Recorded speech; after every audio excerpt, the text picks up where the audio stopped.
สบายดีพ่อแม่เอฟซีบัดสุขุสุคนเนาะสรุปผลงานพ่อแม่พี่น้องพออยู่พอกินเนี่ยเนาะพอคนไงพี่น้องอ๋อนี่เบิ่งกันจะเลยพี่น้องเลยใส่โลไปวานแห่มื้อนี้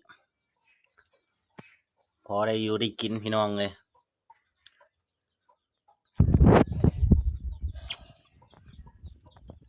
เนี่ยเนาะขอใหญ่พี่น้องใส่โล